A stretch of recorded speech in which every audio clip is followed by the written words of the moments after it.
Fala galera, e aí, beleza? Aqui quem fala é o Vinícius e hoje a gente vai fazer a questão 28 da FUVEST de 2021. Então, bora lá.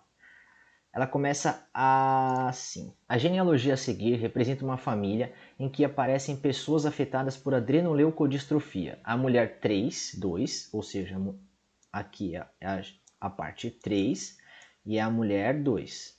Está grávida e ainda não sabe o sexo do bebê. A relação correta entre o padrão de herança desta forma de adrenoleucodistrofia e a probabilidade de que a criança seja afetada é... Então aqui o que a gente tem é um heredograma. Então a primeira coisa que a gente tem que ver é pais iguais, filho diferente, o afetado ele é recessivo. E se ele é recessivo, aí a gente olha aqui, tá. Então a gente não pode dizer ainda, não pode descartar nada por enquanto.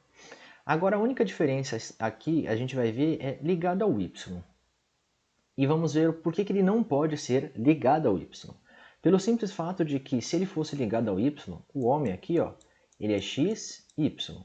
Se ele é x, y, ele é normal, e se ele é normal, ele teria que passar o gene y normal para o filho dele, que é esse cara aqui que está afetado. Então, do mesmo modo que a gente tem aqui, ó, do filho desse cara passando o gene Y para esse cara aqui, a gente vai ter esse cara 3 aqui, que seria o 2, 3, passando o gene Y pro 1, pro 3, 1. E isso faz com que a gente exclua essa possibilidade de ser ligada ao Y. Agora, a segunda parte que a gente tem que encarar é a parte a probabilidade do feto, da criança ser afetada, que é aqui, ó.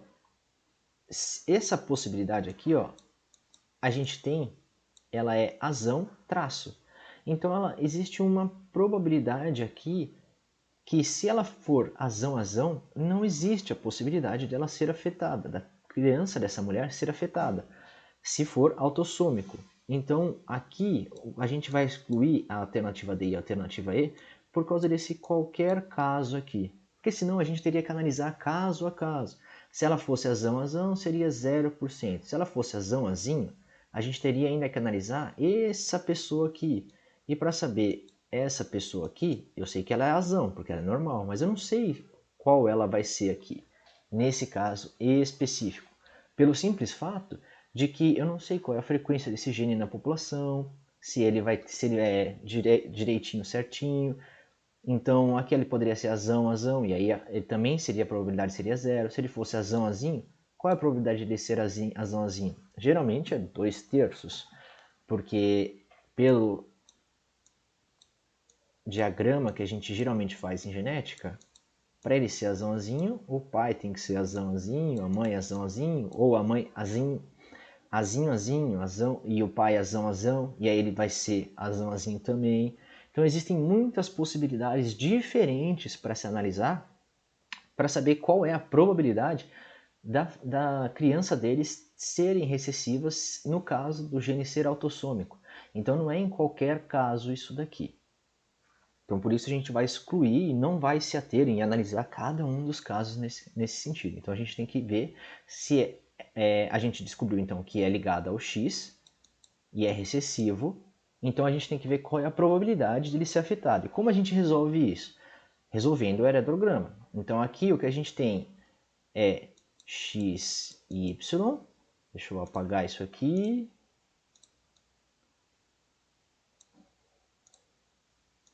E aqui é x, x. Aqui vai ser x, x e aqui vai ser x, y. Com certeza esse cara aqui tem um dominante, um gene X dominante para adrenoleucodistrofia. Essa mulher aqui, eu sei que ela tem um gene dominante para adrenoleucodistrofia, então significa que ela não é afetada. Agora, nesse caso aqui, o que a gente tem? Essa pessoa aqui, esse homem, ele tem o gene dominante também. Então, com certeza, ele passou esse X para essa mulher. Por isso que ela é dessa forma. Agora, essa mulher aqui, a gente não sabe qual é o gene dela ainda. Mas aí, como que a gente vai descobrir? O que eu sei? que ela tem um dominante, porque ela não é afetada. Porém, quando a gente analisa a prole dela, a gente sabe que o homem aqui, ó, ele é afetado. Se ele é afetado, de onde veio esse Xazinho? A mulher, da mãe dele. É o único modo dele ser afetado, é vindo dela. Então, o que a gente tem que analisar? Primeiro de tudo, ele quer, nas alternativas, que seja um menino. Então, sendo um menino, qual é a probabilidade de resolver isso? Então, o que a gente vai ter? Para ele ser um menino, ele tem afetado, ele precisa ter essa característica aqui. Xazinho e Y. Com certeza o pai vai passar o Y. Então aqui a gente tem que analisar esse genótipo aqui. Qual é a possibilidade dela ser dessa forma aqui? A gente precisa que a mãe tenha passado esse gene para ela. E se ela passou esse gene para ela aqui, a gente tem que multiplicar por meio, porque a metade desse genótipo aqui vai para lá. Agora, essa possibilidade dela passar esse genótipo aqui, esse gene, esse cromossomo para o filho, é vezes meio. Então existem duas passagens aqui, que vai ser meio da mãe dessa mãe aqui passar para cá, vezes meio, que é a possibilidade desse cromossomo ir para essa mãe, e isso nos dá 1/4. Ou seja, se for menino, a possibilidade dele ser afetado é de 25%. Beleza? Se eu te ajudei, curte o vídeo e compartilha com seus amigos. E se você ficou com dúvida, deixa aqui nos comentários para a gente discutir. Beleza? A gente se vê na próxima. E eu acho um beijo e um queijo. Tchau!